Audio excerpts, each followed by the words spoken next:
E aí, pessoal do 7º ano, tudo bem com vocês? Eu sou a professora Aldi Mahler, sou professora de língua portuguesa. Estamos aí falando aí sobre várias questões, né, da nossa comunicação e como isso é importante no nosso dia a dia. Na verdade, essa comunicação, ela parte muito daquilo que acontece na nossa história, né, da nossa vivência para essa questão da transformação aí na escrita, na imagem veiculada, né, em vídeos, na imagem, nos livros, né, transformadas em informações. Então, tudo isso, ele faz parte do nosso dia a dia. Estudarmos aí os nomes, né, quais são os conceitos, aí nos ajuda a entender aí como esse processo se dá aí na nossa sociedade. Hoje nós vamos falar aí sobre um outro tipo de gênero, né, um gênero textual, que também faz parte, vocês, né, não utilizam muito assim a frequência tão grande, mas vocês têm aí contato com esse gênero que é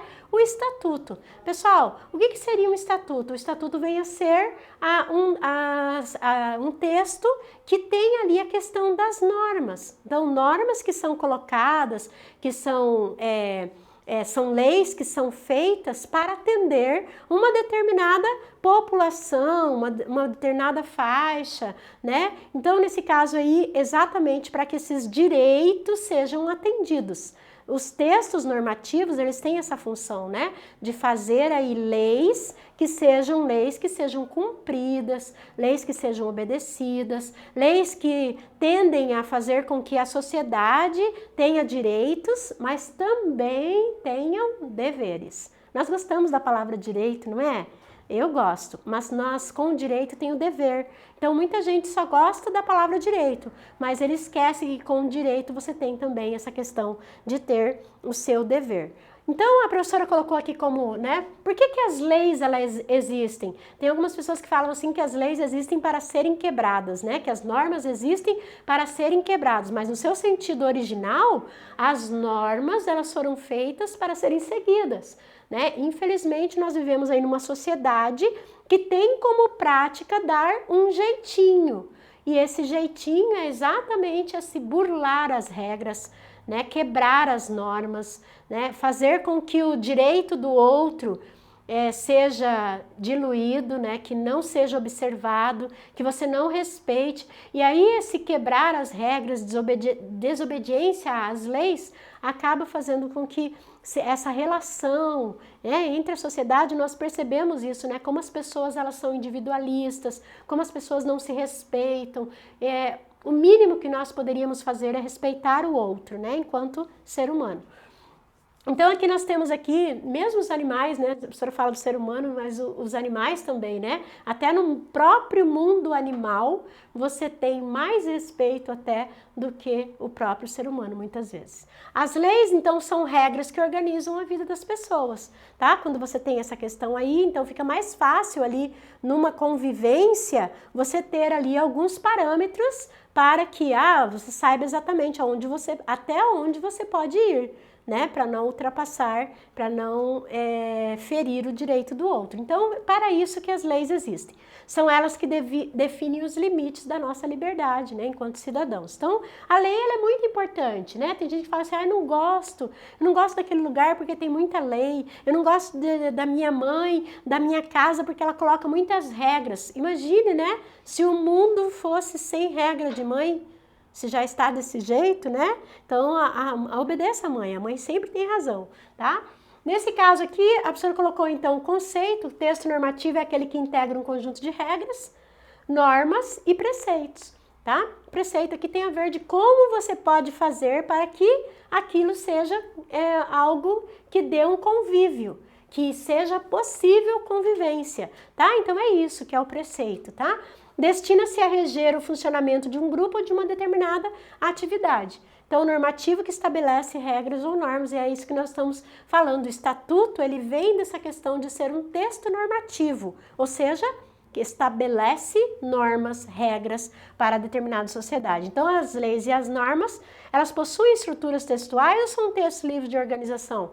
Eu vou fazer aí qualquer norma. Não, você tem tem toda uma estrutura para fazer isso, né? Então, nós vamos ver sobre esse tipo de texto. Então, aqui, o estatuto, que é o nosso objeto de estudo, é um gênero textual de caráter normativo, regula as relações de uma coletividade, sempre observando a questão do coletivo, né, individual, que pode ser uma empresa, uma instituição pública, uma parcela da sociedade. Hoje nós vamos falar principalmente da questão dos idosos, né?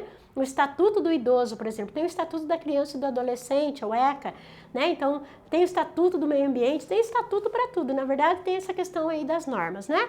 Então, essa é a importância aí desse tipo de texto. Aqui a professora colocou, ó, então a Constituição Federal, sendo como a lei máxima, né, do nosso país, né, todas as outras leis têm que obedecer a essa lei, né, porque ela é a lei máxima, Carta Magna, né, e aqui nós temos o Estatuto da Criança e do Adolescente, que também dentro dessas normas aqui, criaram agora um estatuto de leis específicas para essa faixa etária, para esse público, né? Porque muitas crianças, há alguns anos, né?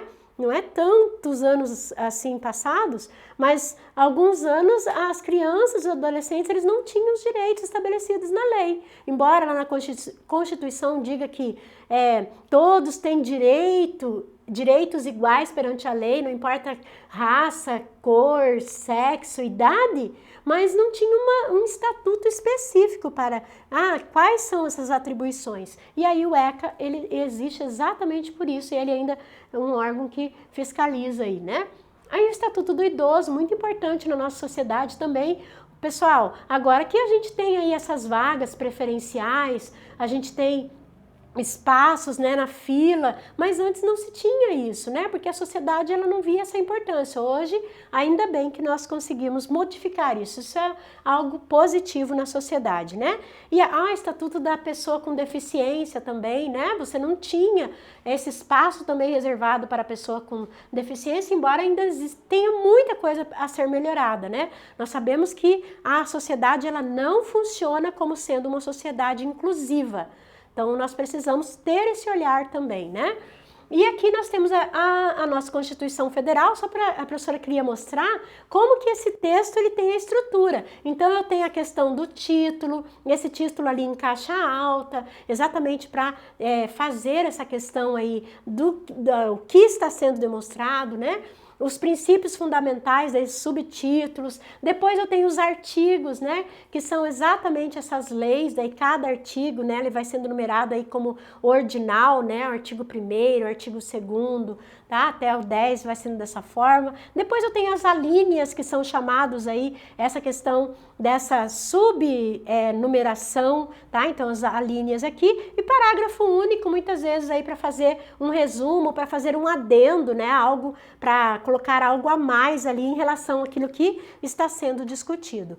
Aqui a professora colocou, né, então o Estatuto da Criança e do Adolescente, a mesma coisa, vocês viram, ó, aquele era da Constituição, aqui tem a mesma estrutura, ó, o título, o artigo 1º, depois eu tenho o artigo 2º, o artigo 3º, dentro dele vai ter essas alíneas aí também, vai ter parágrafo único, todos eles mantêm essa mesma estrutura. E aqui a professora coloca o Estatuto do Idoso, que é o nosso material de estudo aqui, né? Ó, sabe esse símbolo aqui? Esse símbolo quer dizer parágrafo. Para não ficar escrevendo parágrafo, então foi convencionado esse símbolo. Então, parágrafo 1º. Depois, lembra das alíneas que a professora falou? Ó, todas elas aqui, né? Que são mantidas. Ali coloca, então, essa questão das normas. A professora colocou aqui, né? Um resumo aqui dessas normas. Então, o cadastro de inclusão. Hoje, né? As cidades, a maioria das cidades tem esse cadastro aí que são preferenciais, né, de atendimento preferencial, políticas públicas direcionadas, né, as prefeituras, elas são capacitadas para atender esse público, atendimento prioritário, casas de programas habitacionais acessíveis, isso ainda não se tem ainda com tanta, com grande número, né? 10% das vagas em hotéis com acessibilidade, não só nos hotéis, nos mercados, né? Nós temos aí vagas em processos seletivos de ensino superior, acessibilidade e reforma das calçadas como responsabilidade do poder público, 3 vezes mais recursos para esportes paralímpicos. A gente sabe que muita coisa aqui ainda está muito no papel, né? É muito bonito, mas a gente sabe que muita coisa não é cumprido. Por exemplo, as empresas de ônibus, elas têm que ter lá um número de assentos disponíveis para os idosos, e muitas empresas, muitas cidades ainda não cumprem isso, né? Então você vê um desrespeito, é isso que a professora falou. Quando tem uma norma, uma lei, isso é preciso ser o quê? Observado e obedecido. Não é só ler, né? Ah, ler aqui é bonito até, né? Mas e daí? Se eu não cumpro isso, se eu não faço, se eu não aplico, não adianta nada ter lei assim. Então esse Estatuto do Idoso, ele está falando exatamente sobre isso. O que deveria acontecer com as cidades nessa observância em relação a essa faixa etária tão importante da nossa sociedade, né? Nós falamos muitas vezes assim, o idoso é aquele que construiu o nosso país. Pessoal, faz parte ainda, né? Parece assim que aí coloca de lado, não dá mais importância. Claro que não, ele faz parte dessa sociedade. Lógico que ele construiu, ele fez o seu trabalho, mas ele ainda continua. Muitos idosos aí ainda continuam trabalhando por necessidade, né? Porque querem. Então, nesse caso, nós precisamos ter um olhar mesmo, não é só olhar, né? Nós precisamos agir em relação àquilo que a lei já diz. Aqui a criança em primeiro lugar, nós também sabemos, nós temos aí uma estatística muito ruim relacionada à violência contra a criança, violência em todos os sentidos. Então, por isso que foi necessário aí ter essa lei específica. Por quê? Porque nós temos aí esse problema da não observância da lei, né? A proteção total, aqui ó, outra coisa importante que está escrita na abertura do ECA é que nenhuma criança ou adolescente poderá sofrer negligência. Então, pessoal, hoje, né, com essa questão da lei da palmada e tudo mais, é porque antigamente isso era excessivo, né? Então, e hoje ainda, nós vemos aí noticiários de crianças que muitas vezes sofrem aí essa violência. Nós não podemos aceitar isso, é aquilo que a professora falou. Nós analisamos o texto para sermos críticos dele e não apenas aqueles que deixam os outros decidirem, né? Aqui, então, os direitos à garantia dos idosos, que a professora colocou, né? A discriminação por idade, a idade é critério de desempate em concurso, fixação de limite máximo de idade e contratação dos empregados, tudo isso quando tem aí concurso, quando tem essa questão de uma loja fazer o seu estacionamento, ela tem que observar, porque tem uma lei para isso, tá? Isso é bom e garante, né? E aquilo que a professora falou, a disposição, né? Então, a questão dos títulos, dos subtítulos, depois os artigos, vão ter as alíneas, os parágrafos, todos eles da mesma forma como todos os textos normativos são. E só para terminar aqui, a professora coloca aqui então essa questão da estrutura. A estrutura então desse tipo de texto tem essa epígrafe, que é exatamente aquele qual é o órgão que está sendo, que está falando sobre essas leis, né? Então, se era a Constituição do Brasil, se é o Estatuto da Criança e do Adolescente, se é o Estatuto do Idoso, da pessoa com deficiência, então de onde é, tá? Daí a ementa, que é exatamente para que serve, né? O que está se colocando ali como sendo, o regimento, as normas, né? Que documento é esse? Depois eu tenho o preâmbulo explicando ali o que vai ter nesse documento, e aí exatamente essa questão do capítulos, dos parágrafos, dos artigos, né, que o enunciado do objeto lá, e a aplicação, né, que são todas as regras que vão vir aí. Ao final, a professora não colocou aqui, mas ao final tem sempre o quê? A assinatura, o desfecho, né? A assinatura do órgão que está fazendo esse tipo de texto. Então é isso. Lógico que vocês não têm assim a habilidade de, eu vou ler um estatuto, né? Mas é importante que você saiba que tem um documento que te garante que você tem direitos e eles são assistidos por lei. Isso é bem importante nós sabermos.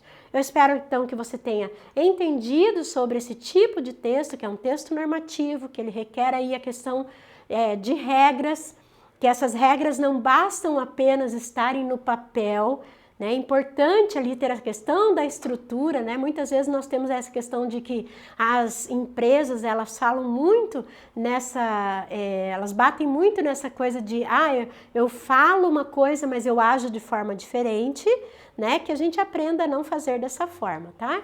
Então, nesse caso aí, eu espero que você tenha entendido a estrutura do texto normativo, que tenha te auxiliado, e se você quiser também ler, você pode entrar lá no plenarinho, você pode entrar, né, no ECA mesmo, que tem lá à disposição esse texto para que você entenda quais são os teus direitos e quais são os teus deveres também. Eu espero que você tenha aprendido e eu espero você também na nossa próxima aula. Tchau, pessoal!